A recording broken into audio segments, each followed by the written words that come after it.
And we're live. Hey, how's it going, everyone? Hello, hello. Welcome to another episode on Divesoft TV.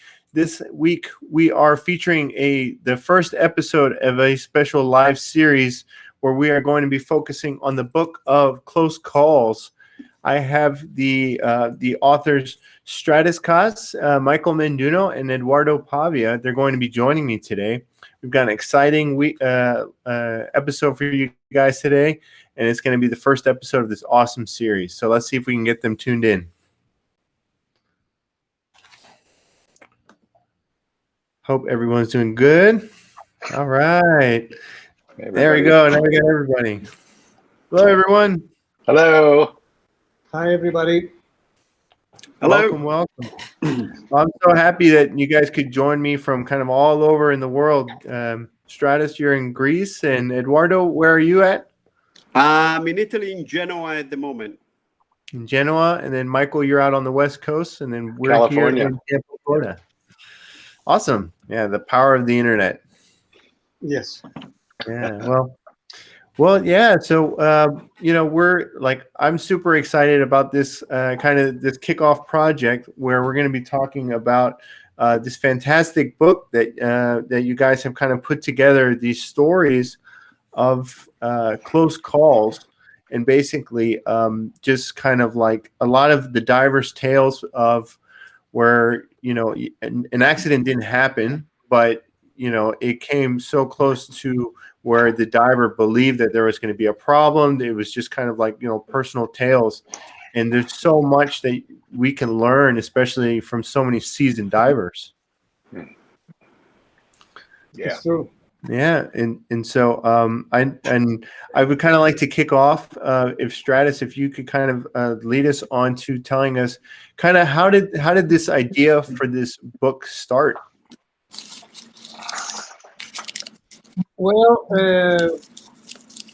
what happened is like a few years ago, back in 2018, I was at Eurotech at the European Diving Conference in Birmingham. And it was probably my very first big show that I was attending. So I was all excited and I was meeting people. And a common friend introduced me to Luigi Casati, the Italian speleonaut. And as we were talking, because he was one of my childhood heroes, just like Edoardo or Michael, by the way. And I was just excited to talk to him, and I was telling him, okay, what is going to be your presentation about? So he told me what is his presentation about, but he confessed that he wishes one day to just talk about all the mistakes that he has done. So that kind of planted the seed, Right, this guy who is an active instructor is feeling that it's okay to talk about a mistake, therefore compromising his statue of like invisibility, then maybe everybody could. Right. This kind of stayed dormant a bit, and a year after we met with Edoardo again in Poland at the Baltic Tech show, and somehow the conversation came up again about mistakes and ego and shame, like you were discussing. And we said with Edoardo, you know what, let's make a book about it. Let's have all the big divers to like tell a story. That stayed dormant for a little bit more, and then COVID hit. And as we were locked down, I said, I could either watch Netflix or do something productive, and that was my choice. Spoke with Eduardo, and this kind of came along. But initially, I was personally very worried that people will not respond. The fact that Luigi was fine about it, it didn't mean that everybody would be. Right. Surprisingly, 95% of the people that I contacted, they were not just fine, they were just very excited about it. And most of them, if not all of them, didn't feel like they've made the story verge into like a heroic saving of their difficult situation. It was mostly like, I fucked up, all right. Yeah. And it's very good. So for me, it was surprising and humbling. So I think we got our goal because of also everybody who was willing to open up, including Eduardo, Michael, many. Right, right, and you know, And we it's have about 65 divers, right? In the 68. 60 plus 68, yeah, altogether telling well, their story. including your own story too. I think the 69, and so yeah, it's I was definitely impressed with the number of stories in it, and you know, and we were kind of chatting offline that there's so many pressures, like you said, you know, an instructor is not perfect, but there's so much pressure that you want to have. We demand a lot of ourselves and our diving, and that we follow the rules and that we do everything perfect. And so, to admitting to making mistakes, especially like a close call where there was really you made it out okay, but you know, to admitting it, there's a lot of public pressure and social pressure to be perfect all the time, and so it's tough to open up about it. Yeah, it's tough, and it's like I said, it's humbling, and especially because there is stories in the book that they're discussing mistakes done during training. So Yes. instructors who made mistakes when they were training, I think is the absolute coming up, coming out. You know, there's nothing more that you can admit than that could actually make everybody feel like it's comfortable to discuss anything and everything at this point. So I think it's good. I think it's Right. good. And Eduardo, you know, kind of what are your thoughts of how, because I know this was kind of a collaborative effort, and so the kind of the creation of this collection of stories.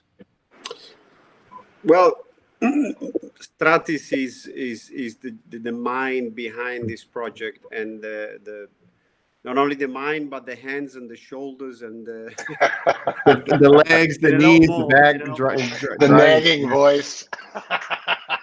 But I remember when Stratis in the UK for the first time discussed this project, and again has in Poland, and it was very determined. And I think that one thing that it shows up, because now it's easier to talk about it, because the book has a great success and is available, and it will be forever, because it's something that now is now I hope nearly on every diver's bookshelf, because it's really a fundamental book that you have to look at.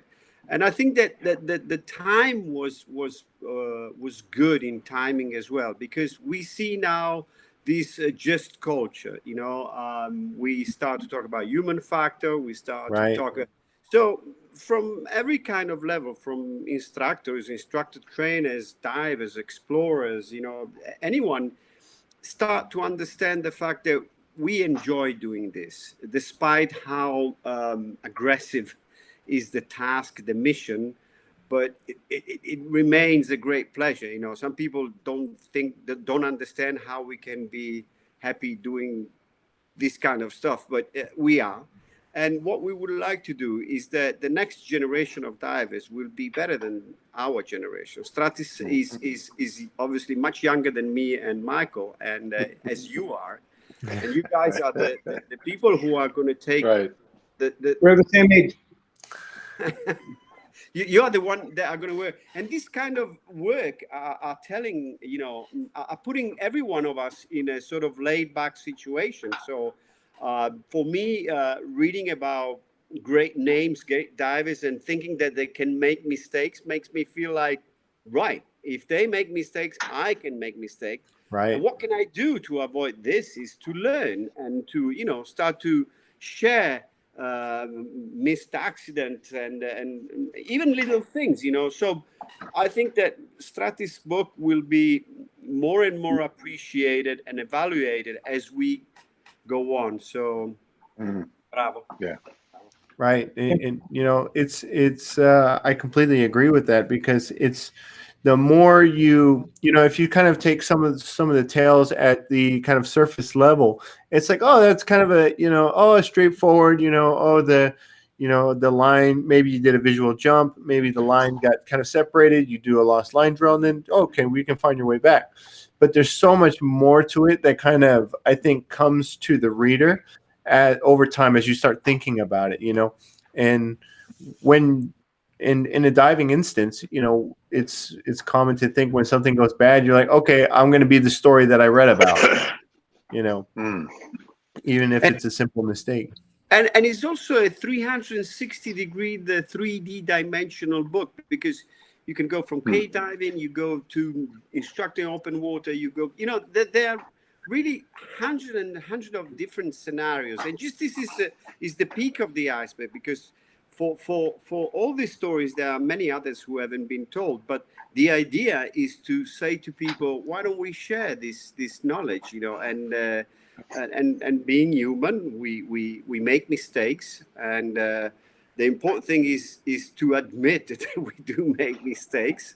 Right. We do violations. We do a lot of things, and again, this book is scaring. I must admit, as I was reading some of the stories with Stratis at the beginning, when the first writing came in, I mean, we discussed about it. We thought, oh man, this is really scaring stuff.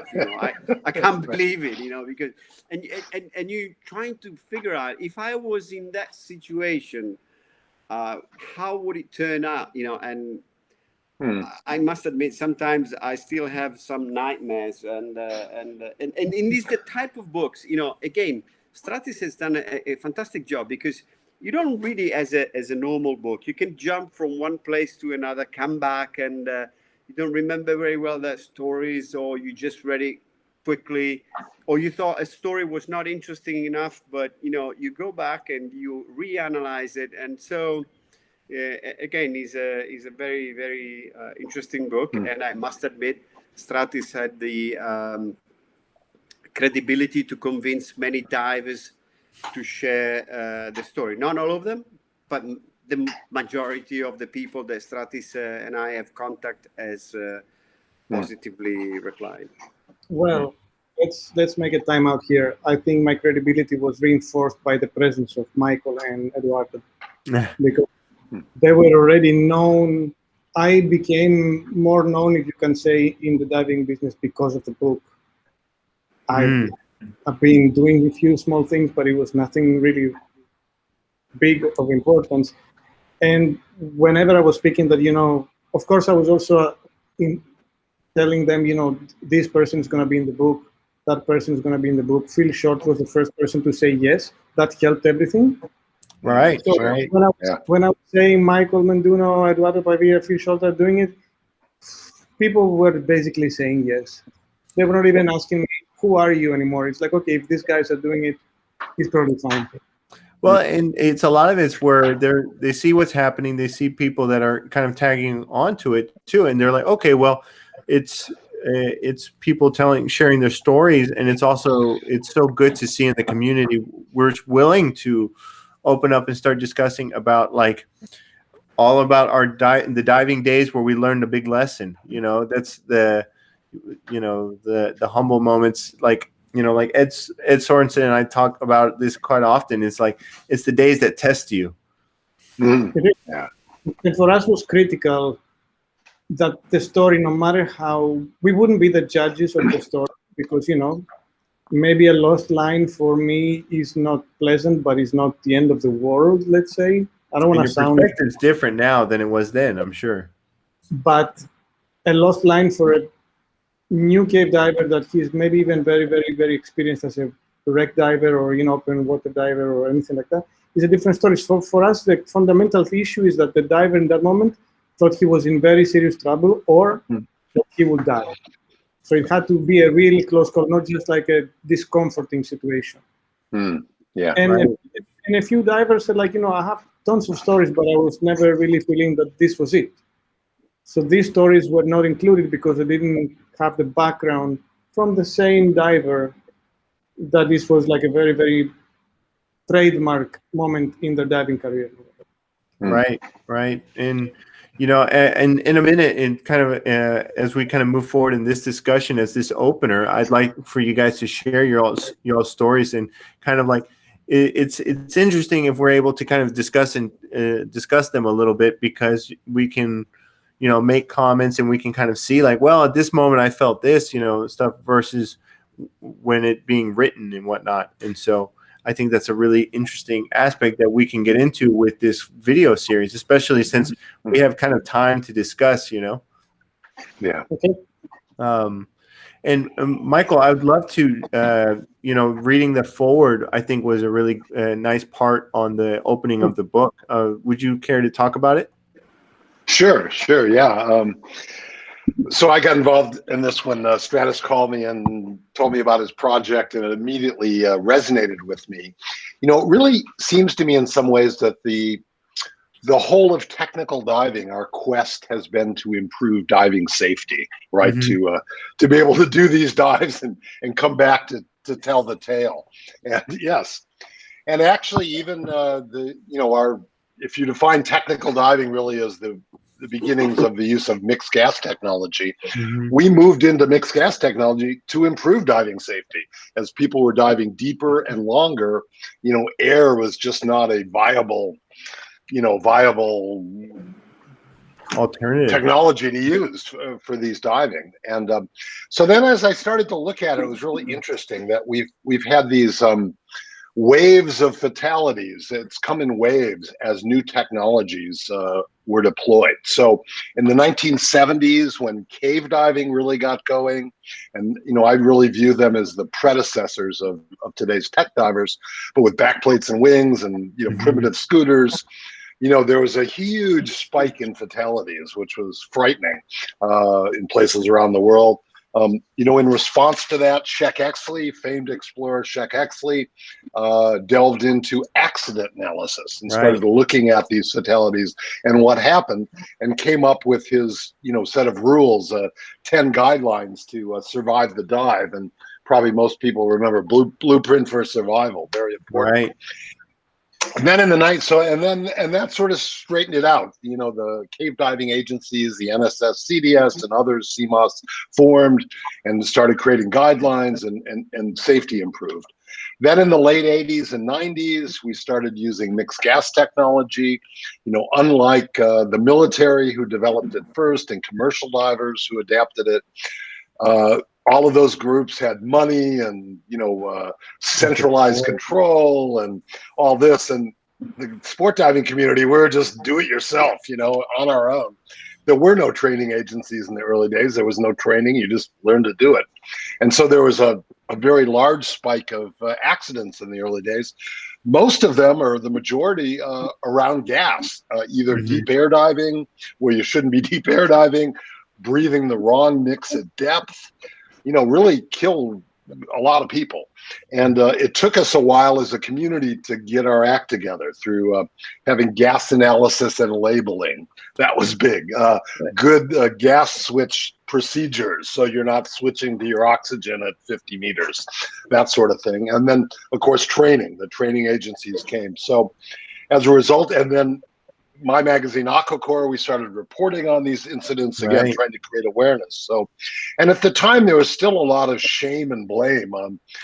Getting bent was something no one talked about, right? You didn't want to admit you were bent because you obviously did something wrong or were a bad diver if you got bent. I mean, so a lot of shame and blame. But we got through that and things improved. And then rebreathers, came on the scene. I mean, they were kicking around in the 90s, but appreciably, nobody really had rebreathers in the 90s. There were only a handful. But then in the 2000s, rebreathers came into being, various manufacturers.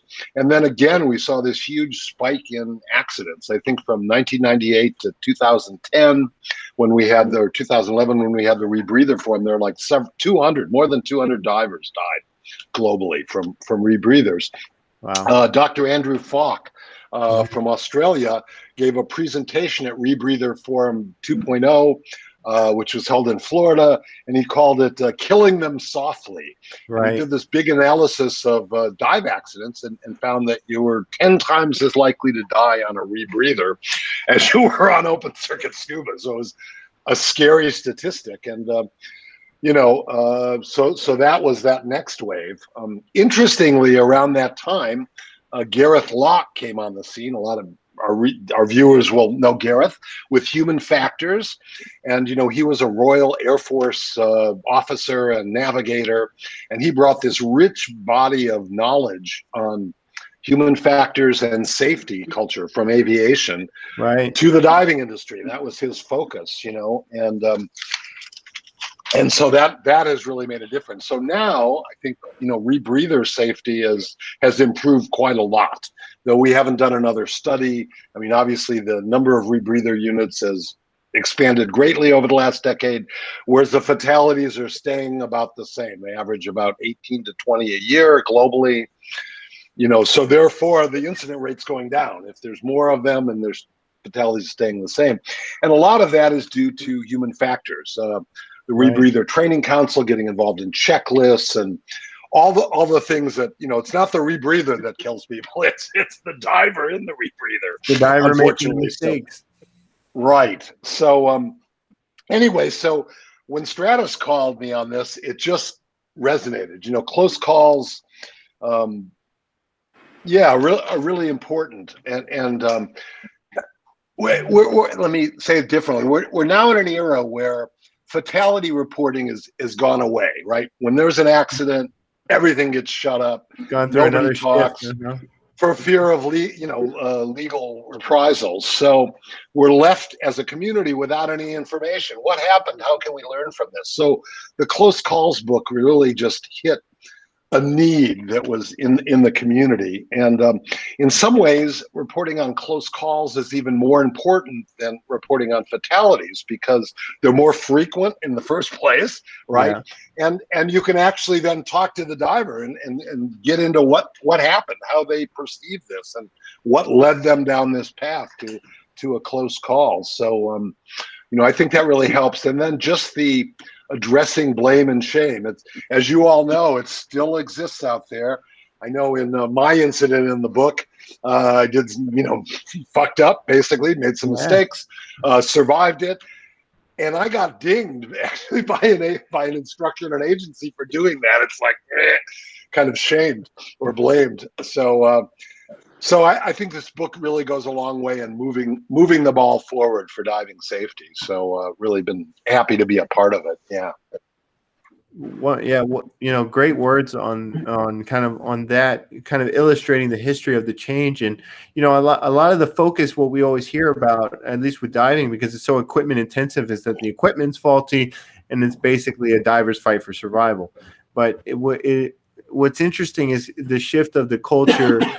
At least in kind of the older days, it's very, diving training. You had kind of the very kind of militaristic diving, and then it shifts a different way, and it's very much like you have to be perfect all the time. And now we're getting to the point, especially after Gareth's book, is that we're discussing, it's like, no, guys, the problem doesn't really start at the water. It starts before that in terms of looking at the big picture and the kind of the systemic approach to where mistakes happen, and does the mistake lead to a fatality, or does it lead to, like we're defining, like kind of a close call where there's no damage of equipment or no damage of the person or anything.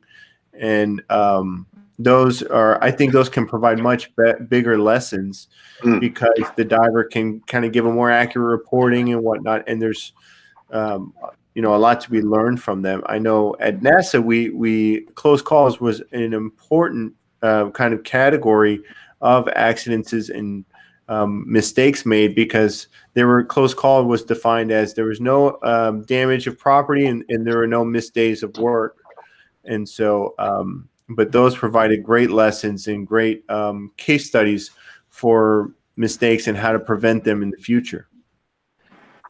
Did you report on that at NASA when an event occurred, say in the pool or during a training session? Was there a way to communicate kind of what had happened and what was learned?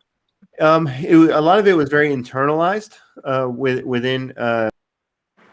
It was so at the Neutral Buoyancy Laboratory, because we were with. It was several companies operating under the contract, and so it was implemented very quickly within our operations.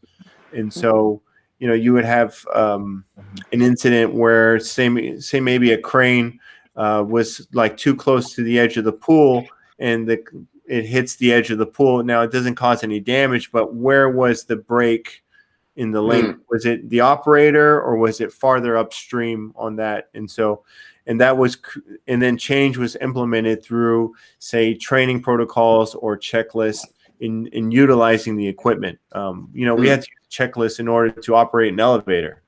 And so it was.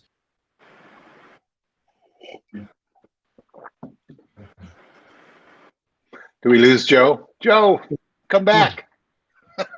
A close call has occurred, I think. I think that NASA has just punished him, huh? Yeah, right.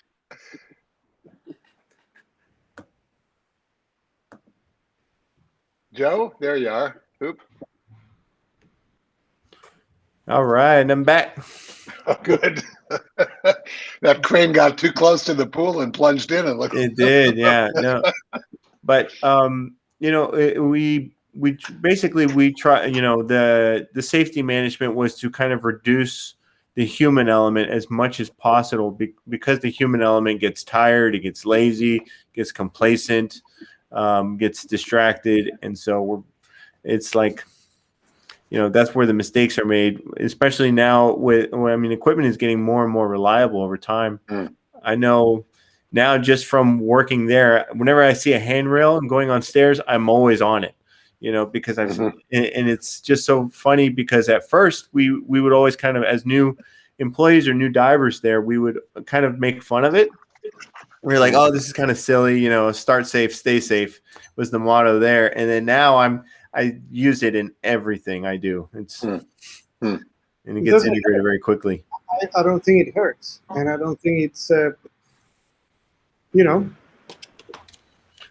Right. Yeah, it's I see more and more value to it. So it's. Yeah. I mean, we're taking risks. Sorry. Go ahead. Go ahead, Eduardo. No, I wanted to say something about something that Michael has said that is very interesting when he said, at that time we used to get bent every now and then and not sharing this. I think that still today we have difficulties to admit when, not when we did something wrong, but when our body says something different. So we are all, checked by doctors, by hyperbaric doctors every year, or the majority of us. We try to keep, in a decent shape. We try to, do the right things that we know before we do a dive. But sometimes something happens, a niggle or, little things can happen. And we still, I must admit, not really like to say that we had this, because this is still something that we have to fight. We have to, does it hurt? No, it's okay. It's probably is a muscular, because I had it, just before I came, I took the tanks from the boat, I put it on. So there is always we are always scared of being judged, you did something wrong. You're not that good, huh? Yeah. And, I wish it was like that. It would be much easier. And it's not like that. So sometimes we did everything fine.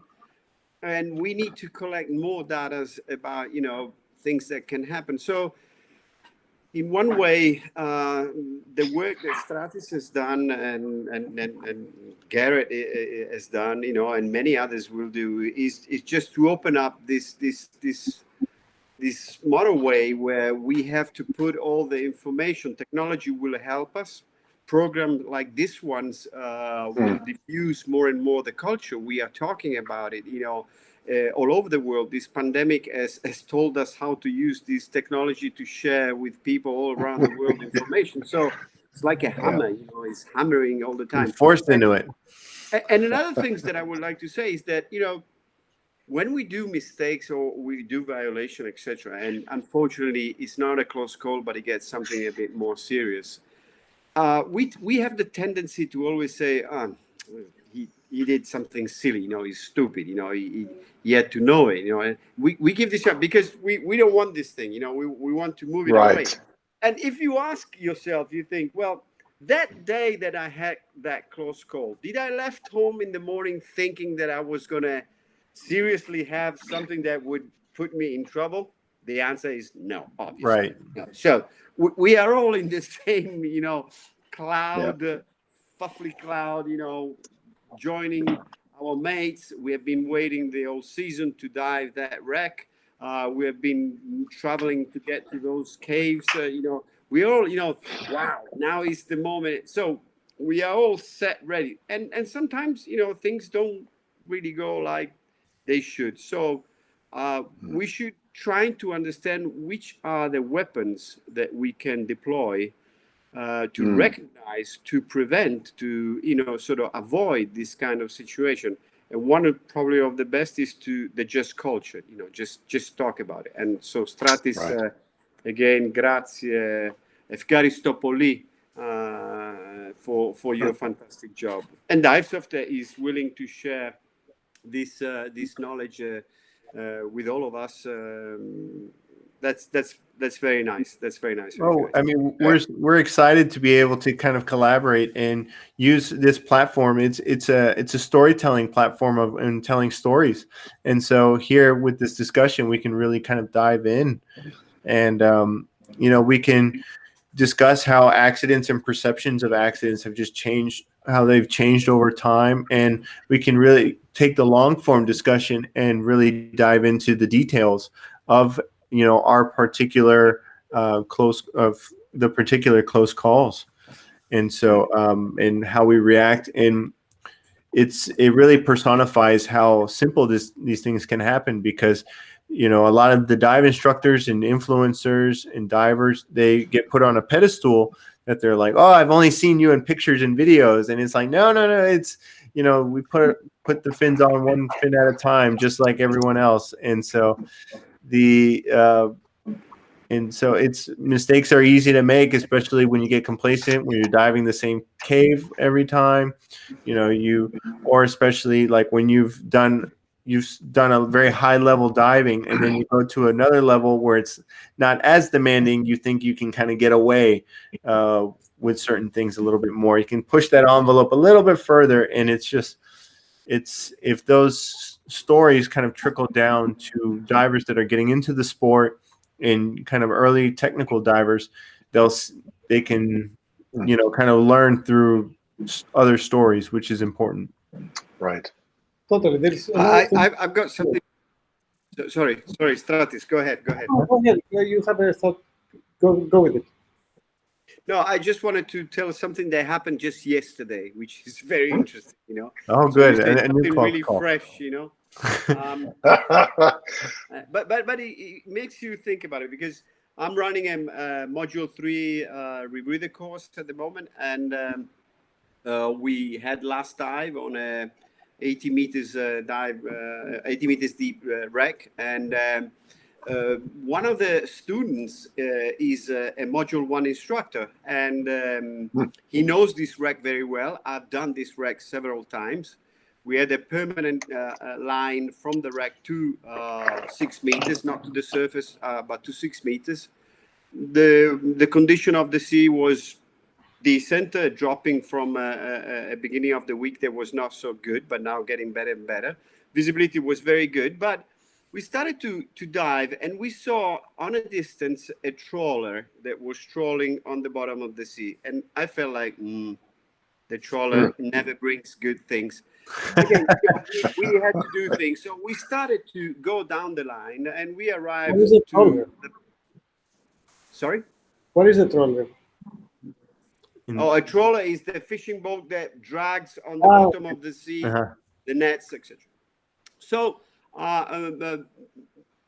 we got there, and this guy that usually dives on open circuit, because he's certified to do an open circuit, dives this wreck. He's an instructor, as I said, Module 1, and he was doing his Module 3 with other two students. So we start our descent. We had our skills semi-closed. We had to come up on open circuit. Not all of us, but in couples, we had to come up on open circuits.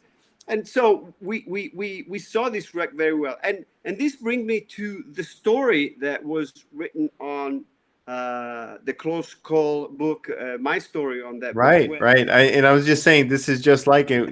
We got to get you to share in a moment. Yeah, well, this guy said, I know this wreck very well. I know it. And I've been diving on that wreck, so I know it very well. Shall I deploy a line? Nah, I'm not going to deploy a line. I've got the students, blah, blah. I did 30 centimeters off the main line. I said, I could already see something. And I said, Edoardo, this has already happened to you on a much deeper wreck in other situation, very far, etc. You know what? I'm going to put my primary rig. So I said, guys, just a second. I'm going to run my line, and we start to go, etc. And as we were at the maximum distance from this line, we saw like a tsunami of mud that just, we just saw it coming. We couldn't do anything, in a fraction of a second. We were not in low vis. We were in zero vis, like a silt out, but it was not a cave. It was just open sea. Black water. Wow. So yeah, Wow. we sort of started to hold to each other, and using the technique of the one in, all out, we started to get back. And I said to myself, lesson learned again. You see, you never have to. And I was gonna say, well, this guy knows this wreck very well. I've been diving this wreck. We're not gonna go very far. We got limited time on the seabed, and this happened yesterday.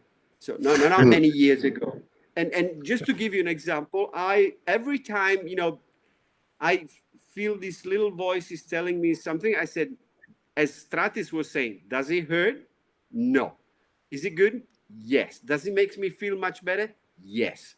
So use it, do it, it's one of those things that makes you happy. I like this. The warm, fuzzy feelings. Right.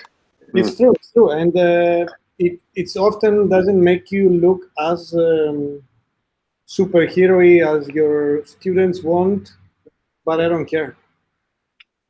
It shows that we're human. No, but nobody should care, because we are not going to fool anybody by pretending to be superheroes, and especially me, I'm not even close to that. And eventually, maybe if they also take home this lesson that, put the line even if you're in a wreck, which strangely something rarely happens, especially in the Mediterranean where the visibility is good. And that would be an extra lesson. And eventually these people, together with Edoardo, they will never forget, because he did it, but they didn't, and they wouldn't have done it probably.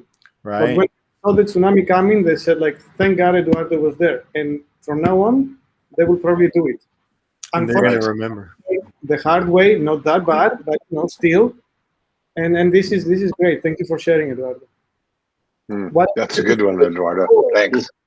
Regarding the blaming and shaming, and why we don't, there is also the other side, especially when it comes to decompression sickness, which I think is silly, because if I make a mistake marking the cave, I'm 100% to blame. There is no excuses. I didn't sleep well, or I was thinking of my girlfriend or anything. That's all crap. It's my fault. DCS on the other side, can be minimized, but the chance that it will happen is always there. So it should be basically the one that we should blame or feel shameful the least. Yeah. On the other side, I have heard people telling me oh, I did a visual jump and then I got lost, ha ha ha. But the same person will never admit it DCS, because it's physiological. So it's connected to 1,000 reasons that, it's like, okay, I was running 5K and I couldn't finish it. I just quit at 4K. It's physiological. Well, that is also a possibility, and that's also fine. Having said that, the fact that you are supposed to report in many places where you go dive if you had a previous incident of DCS, and this will compromise maybe even your access to some sites. That also shows somehow the ignorance of those sites that are forcing us not to lie, but I don't lie, I don't care, but I will understand somebody who, like Edoardo said, traveled all the way to the other side of the world to dive a wreck in China, and then suddenly there is did you ever have DCS? And if you did, you need this paper from the doctor, for you to do the dive.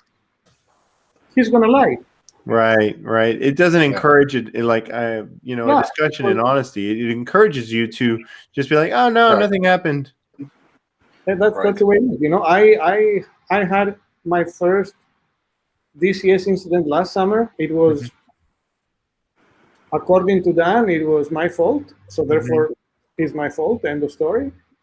Based on my profile, because we did an analysis of that, because it was not making any sense, but at the end it did. Have I stopped the procedure that brought me to the DCS? Anything for me? No. Yes and no. Basically, But did I report my incident to the dive site that it happened to me? No, because they don't accept people with DCS to dive that site. Do I want to dive that same site? Yes. Am I afraid that I will get hit? Is it the fault of the site? No. Am I going to change the site's policy? No. So often the DCS hiding it, it has also to do with the way that it's been compromising some access to some sites, I think. Yes. The stigma. Mm-hmm. Yeah, and it's not based on neither medicine or any kind of science. It's just it's an easy way out for them to. It's a very old style of filtering the people who will dive in that site, I think. So that's the story. Right. It's there's a lot of the stigma kind of encourages you to lie. I know, at least with working diving, and so when diving with certain projects, especially with universities and NGOs and organizations, if you've ever had an accident or an incident, they're gonna you'll be treated completely different, even though maybe you have different set of experiences or skills and whatnot.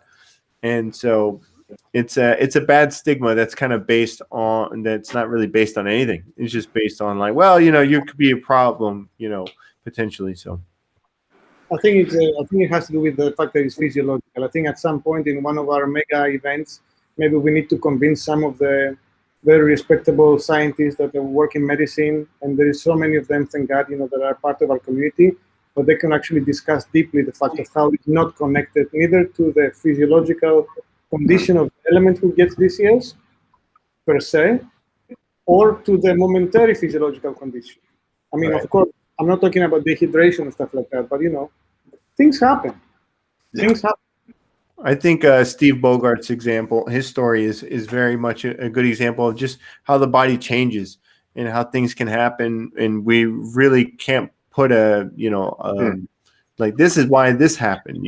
Sometimes you can, sometimes you can't, and so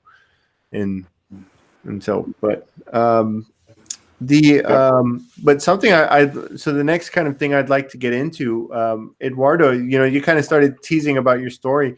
Could you share more details about your story? Yeah, very quickly. I was lucky enough to be invited to dive the rescue ship of the Titanic, which is the Carpathia. The Carpathia is not on the maps, and Richard Stevenson with a team many years before had dived it, and the famous book writer, I can't remember his name, that unfortunately just passed away recently, had found the wreck, and he was so generous and kind to share the position. So you share a position somewhere more than 100 miles off the coast of Ireland towards the Atlantic. It's not like diving in the Mediterranean that you say, okay, I'm on the coast, you're in front of Naples, somewhere there, there's going to be a wreck. You feel a bit weird. And so we decided, Rick Waring was the team leader in this case. Richard Stevenson, again, was with us. And we managed to set up an expedition that was obviously all financed by us. So people do put a lot of money into this kind of stuff, and wives, kids, and parents say, why, just do a holiday in a Club Med or something like that. No, you spend your money doing this kind of stuff. And we went there, and I had one of my mates, an Italian guy. I was interested to do some filming, so we were, really preparing for this big dive. And as we got finally to this point, we found that there was another ship on the vertical of the wreck, and this was the Janus II from Comex, a huge catamaran with DP positioning system, And we were and we thought we had the big weapon, but we did rent a converted fishing boat, ocean fishing boat, not a small one, but compared to the Comex, it really looks like we don't have the right toy, compared to them. So they were so kind because they had archaeologists that were with the working class ROV They were keeping this machine 24 hours a day under there, and they were doing, all sort of jobs and collecting items, artifacts, because they could. They had on board the property of the Carpathia as well. So they could collect some stuff. And we arrived there and they said, okay, you can dive. But, it was weird. In the middle of the ocean, you find two guys. Oh, you're here as well. Oh, yeah, we're here as well. So they looked at us like, these people are weird. Oh, and no. First dive, me and my mate, we just went there, and the plan was, let's go down there, stay not too long, try to do some filming, and let's get back up. And because the weather was also very good, and then we were lucky about it. There was strong currents, so the first way down until 30 to 40 meters was really pulling on this rope with this big camera with all the bailout tanks. It was like, oh man, it was quite challenging. Finally, from 50 meters onwards, it stopped, and the wreck is between 145 and 154, depends which part of the wreck. And for me, it was the deepest wreck in my life I've ever dived. And so we landed on the broken part of the wreck that was difficult to read. So it is badly damaged on the bow. So you can't just navigate with the shade because they just metal plates one on top of another. So it's difficult. The part that is more intact is towards the stern, and we never made it to the stern. We just stayed on the bow trying to film, and we did some filming, and turn up the light and start a squeaky voice right, for the amount of helium, and we started to communicate. We got this direction and there, chirping. And again, I was looking at the dive from the camera. My mate was doing the lights, and we just completely forgot about the shot line, and we started to swim around these steel plates. We planned to do a sort of 15 minutes max with the descent bottom time at 150, and we started to swim a bit here and there. And finally, we turned back, and I said, well, I think it's time to, where is the line, shot line? He said, I don't know. What about you? And I said, well, I'm filming. And, well, I got the lights, And, but I thought you, but. And I mean, the rebreather was working fine. Everything was working fine. But the fraction of the moment where we said, where is the shot line? Both of us, we felt like not comfortable. Don't like this. I don't like this. We are in the middle of nowhere in the Atlantic, and we have a long decoy in front of us, and we don't know where is the shot line. The cartridge will not stand much longer bottom time with the CO2 removal. We must find a solution. And that where is the heartbeat start to, increase. And you try to stay calm, but you know that time is passing. So we at 18 minutes, and onwards, we passed 20 minutes when we said, well, now we have to take a decision. Andrea, at that time, was a bit less experienced and was obviously counting on what I would come up with. And I said to him, I think we better start to ascend freely. And he looked at me like, what? We start to ascend in the middle of the Atlantic from 150 meters dive. 150 meter free ascent. Yeah, I said, well, what is the other opportunity? We're going to stay like two rats here, going on these steel plates, from one place to another. And we shouldn't be very far, but, it's not here. And we can't do a lost line drill, we better start to ascend. So we started to ascend, and trying, your mind was working, we're going to be lost at sea, sharks and waves, and we're going to how am I going to get out of this? Who am I going to tell? But I said, I said to him, let's one thing at a time. All together is too much. We have to handle one thing at a time. So we start to come up, and suddenly I said to him, and we did quite a lot, more than 30, 40 minutes on the way up. And suddenly I said to him, turn the lights off. The lights were like a candle. You have your candle to a place that you don't know, and you feel like, no, I'm not going to turn off my candle. So it's like being on the moon. We turned off these lights, and we were now some lights did show up, and suddenly we were in a slow stream of water, and between me and him, the shot line just passed in front of us, like a You just run and grab it. and we started to make this sort of we had put a strobe now that we could see, because I mean, if we were a bit more clever, we would have turned off those lights a bit before, and probably we would have spotted the strobe, because it was pitch black but with good visibility. So when we finally discovered that my strobe was way down there, we said, the strobe is okay. Someone else will pick it up tomorrow, after tomorrow. And we started to obviously say, like this. And you can let it out. And the Brits were just a few meters upwards, and they started to look at us in a weird way. So when we came out of the water, they said, but you guys in Italy, when you do your deco stops, you always, like we explained after the accident, and at that point, everything was more clear for everyone. So again, everything went well. There was nothing that went wrong. But again, we didn't put that line. The visibility was good. We said we're not going to go very far. We are filming, etc.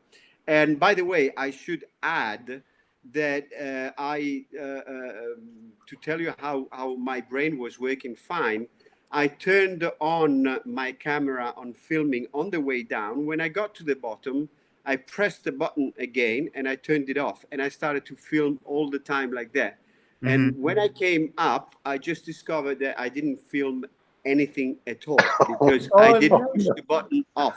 So this gives you another picture of how my brain and how comfortable I was in that dive. So it was the first time for me that I was absolutely out of my comfort zone, and I took a few lessons from it. And in fact, 2 days after, when I went diving, I flooded my camera on the surface, so no image from the Carpathia from me. So I'm laughing. Not now. Meant to be. I wasn't laughing at all. Right. Oh no! I'm sure. So many, and that's in stories like this are, it's so much to kind of learn from. So many things that are going to stick in your memory, and so. Like you said, it wasn't fun at the time. At the time, you were upset and whatnot. But now it's been, some time has passed, and it's so much reflection over it now. And yeah, thank you for sharing. It's an exciting. And that's why yesterday when I was doing my course and I saw that shot line over there, and the visibility was okay, but I thought about the trawlers. No, it's too far. The trawlers, nothing can happen. You know what? I'm gonna put the line as well. It's like the leash of your dog. It's open field, but you never know. These dogs sometimes decide to go away. You never know if you can see it again. So it stays in me, and I'm scared. I try to prevent. I also have the responsibility of my students, so I can't take this risk. I don't want to take this risk for myself. Can I take it for someone else? No. Yeah. No. Well, good for you. That's a good sign. Playing with Edoardo, he will put the line. He will put the line in. Right. And that's kind of coming off of this story. That's discussions and stories like this that we've had today are just like kind of the vision of what we want to do with this video series. And we're really excited for this project. And I think we were kind of discussing here is that we want to kind of bring it where we have a lot of similar stories of like cave divers, rebreather divers, ice divers, and it's interesting because we all have so much that we can learn from each other. Yeah, and I think it's going to bring the opportunity for an even deeper level of conversation, because the stories are already out. Everybody has more or less read them anyway. Mm-hmm. now we can enter the mind of the person, and maybe he can be challenged or she can be challenged from another person that had a similar story or a similar environment. And there is huge room for a second layer of conversation, which I think it's going to be conclusion and even a deeper way of like avoiding it. Right. Yeah. So I'm excited about the talks for that reason, to get people to discuss similar incidents and what they can collectively take away from it and all. I think that'll, as Stratus said, add another layer of information to these stories.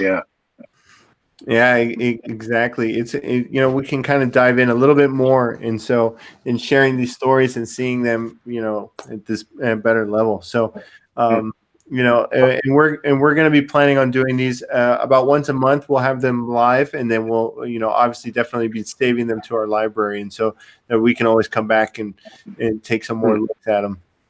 And if you don't have the book, close call, you must go and buy straight away now. Right, yeah. Exactly. No excuse. There's no Hold up excuse. the cover again. Yeah, there Close it is. call. I'm sorry, I'm in hotel in Genoa, so I'm the only one who doesn't have it with him. But if you don't have this book, I'm not advertising the book. It's I'm strongly saying, you like to buy a good regulator, you like to buy a good rebreather, you like to have a great dry suit, an undersuit, a lights, a torch, etc. This is one of the tools that you must have in your library. Right. Yeah. And I know we wanted to talk about that. There's been some logistic issues with, even getting and ordering the book. I want to make sure that our viewers know that it's getting better, right? I got to go. But it sounds like, it's getting a little bit better and easier, right? And so. Well, you know what I mean? It was a close call. Yeah.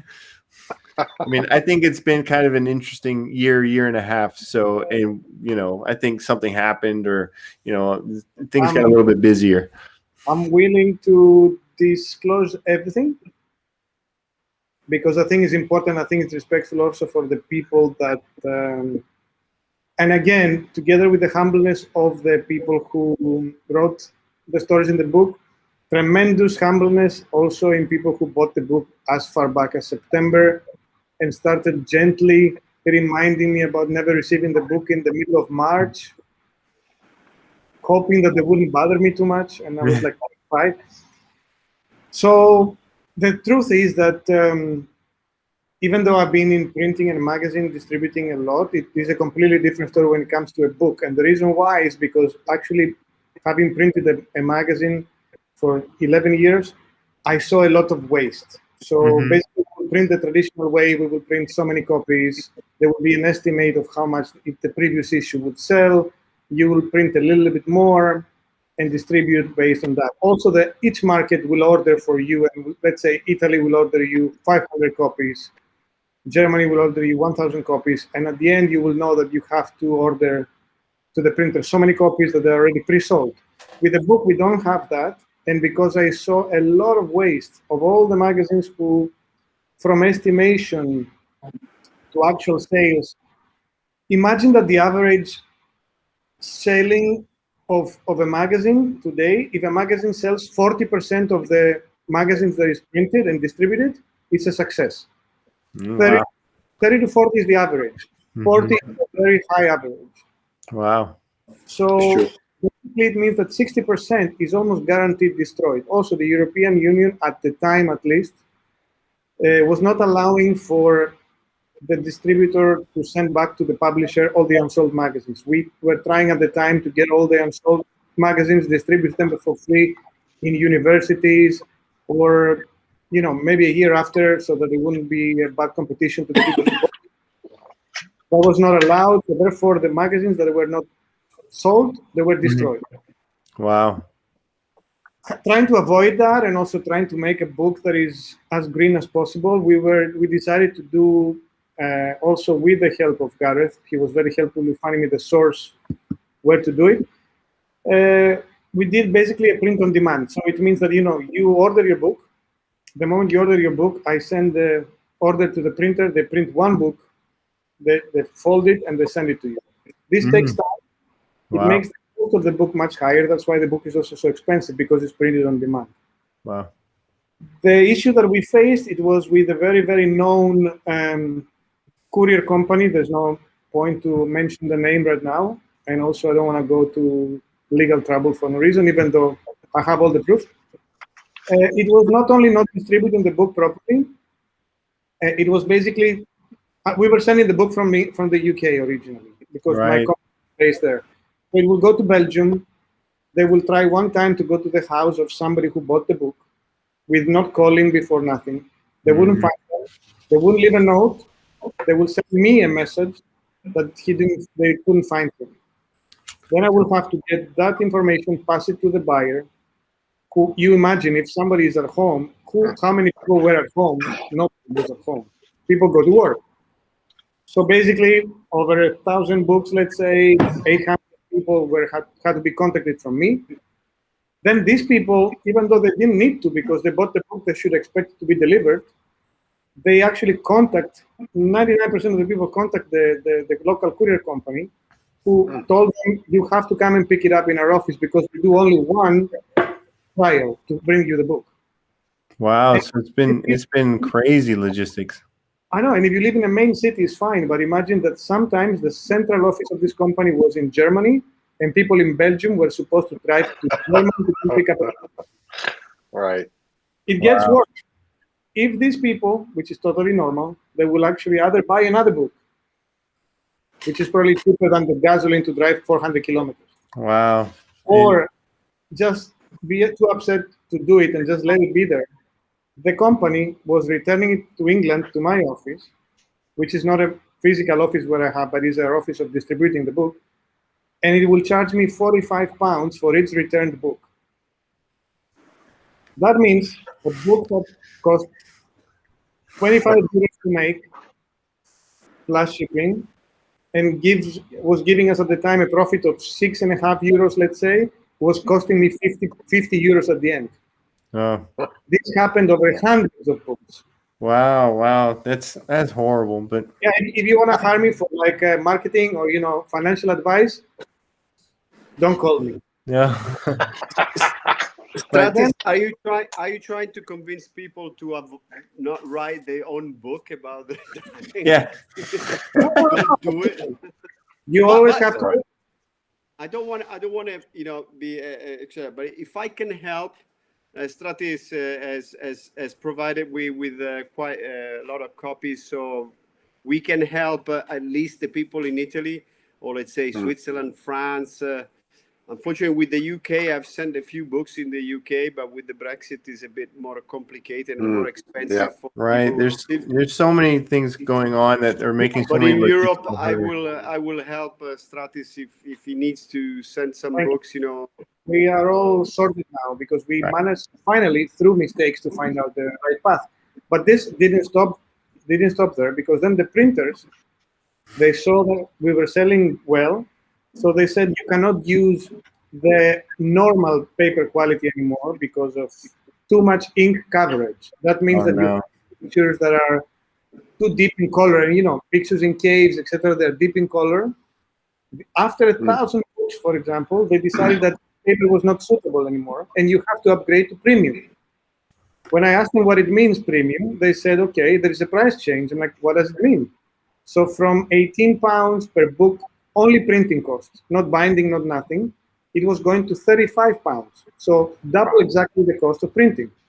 That would be at 100 euros per book. Wow, and so many logistics that you don't know unless you're in the bit in doing that. So it gets worse. Wait, because it gets worse. It's another.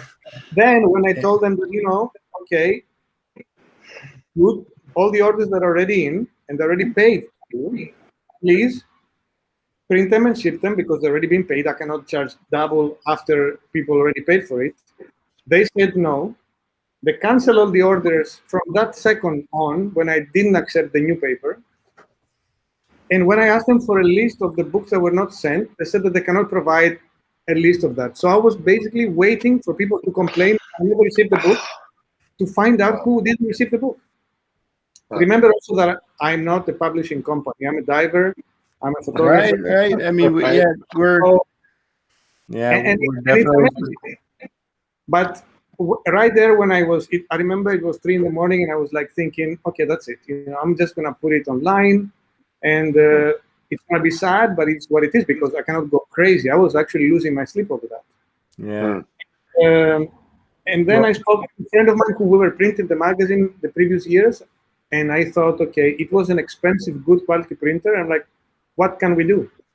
So he checked the book and he said, because of how many years we worked together, etc., he will do me the book at the same exact cost. We have now a complete streamlined collaboration with DHL, which I'm not just allowed, I'm proud to say the name online because in 1,000 books that we used with DHL, there was one lost book, which they actually replaced, covered all the cost, including the cost of the printing, and sent it to the original address that was supposed to be sent. And this is 1 in 1,000, when with the other company, similar level with DHL, I lost 450 books over 1,000 books. Oh, wow. Wow. So everybody who has had trouble receiving the book, I am not here drinking coffee with my friends. I had also no excuse because Greece was in full lockdown, so I couldn't even leave the house. Right. I was just not able to even know if you received your book or not. So everybody who was patient, thank you so much, and I'm sure that you'll be repaid in karma and in not close calls, and also with the book. But while Stratis is driving his Porsche.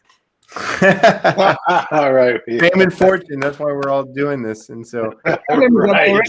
I already bought it because the book was going well before I had to pay all these 45 pounds. No. Well, but it's okay because now I'm receiving the new Liberty side mount, so maybe I will sell that and balance it out. So the answer is, though, if you order it now, the system is straightened out and working. So you will get your copy if you order it. Right. Books now are shipped every Monday or Tuesday, depending if it's a day off or a bank holiday. Monday or Tuesday, and there is a guaranteed 3-day delivery in Europe and a 7-day delivery the rest of the world. But if you order on a Monday, it will ship the next Monday. If you order on a Thursday or a Friday early, it will ship on a Monday. So it might be anything from 10 days to 2 weeks, but we haven't had anything more complicated than that. And thank you again to everybody who had to be patient and very understanding because like I said, we're all divers here, Sorry, we're all divers here, so we always have to remember we're divers first, and so that's I know it's the logistics that's insane, and so but we're excited for at least these live streams. We hope that it can be a good supplement to the book and to kind of get more of the storytelling, and so we're excited, and we're going to be doing them once a month for the next while, and so I think we've got a plan to do quite a few episodes, so it'll be really great. We're excited about it. I think somebody asked why go digital. This is also a question that I've been asked before. Why not do a digital version, like Josh is asking, or I have also been asked for audiobooks. The point is that I don't have the technology to do that, and I'm traditionalist. I like the paper, I like the format, I like touching it. Right. And I'm not able to guarantee. We used to sell ebooks through Amazon, but then Amazon was requesting. It was very hard to stay behind that because they could change the price, and I could not. Sometimes you would find the book cheaper on Amazon than on our own website, and we wouldn't even know why, and we wouldn't even know how to answer to people. So in order to make it more fair, because I don't have the answer of why Amazon can. Right.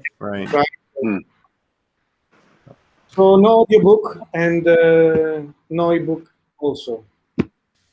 Well, I